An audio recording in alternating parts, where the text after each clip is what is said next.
আন্দোলনে মৃত্যুবরণ করতো তখন আমি বুঝতাম ওই ফেসিবাদের খুনিতে সে মৃত্যুবরণ করছে।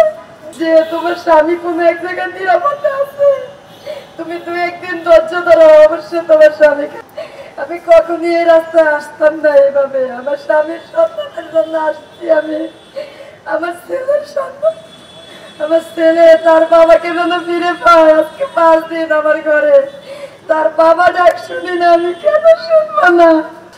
আমার স্বামীর নাম মাওলানা কেএম মামুনুর রশিদ। আমার স্বামী গত 22 তারিখ ফজর পরে সে প্রতিদিনের নিয়মে বের হয়, এতটুকু আমি জানি। সে হাঁটতে বেরোচ্ছে। তারপরে আমি 8টা থেকে তার সন্তানের খাবারের জন্য তাকে আমি ফোন দেই। তার হোয়াটসঅ্যাপে বন্ধ। আমি ওয়েদার খারাপের কারণে আমি তাকে নাম্বারে কল দেই, নাম্বারও বন্ধ। তখন থেকে আমি তাকে খুঁজি। আমার কাছে যতটুকু নাম্বার ছিল, যার যেখানে আমি সবাইকে নক দেই, ফোন দেই, কারো সারা পাই না। বেলা 11টা পর্যন্ত।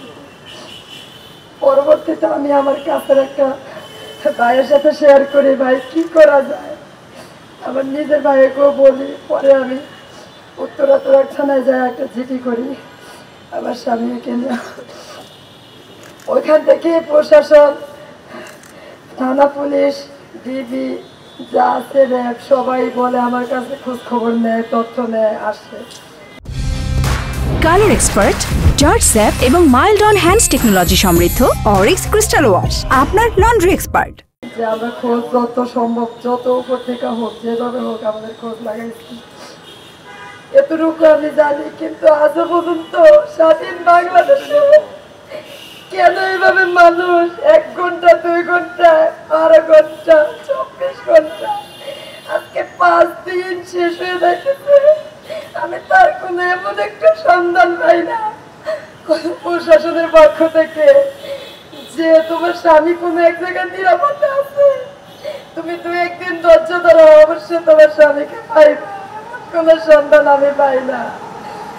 আমি চাই, আমি কেন আজকে জাদুঘরের সামনে দাঁড়াবো? আমি একজন মাদ্রাসার শিক্ষিকা।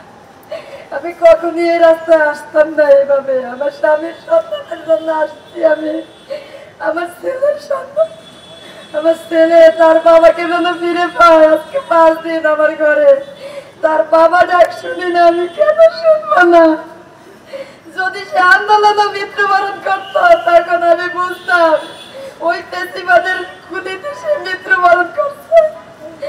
আমি তো তাও তাকে ফিরে পেয়েছি। এখন কেন আমি পাই না স্বাধীন বাংলাদেশে? আমি সরকার, প্রশাসন, সকল রাষ্ট্রের সকলের কাছে, যত মিডিয়ার ভাইরা, যত জাতি, সবার কাছে আমার অন্তর থেকে আমি আবদার করতেছি, অতি দ্রুত আজকে দুপুরের মধ্যে আমার স্বামীকে যেন আমি আমার কাছে সুস্থ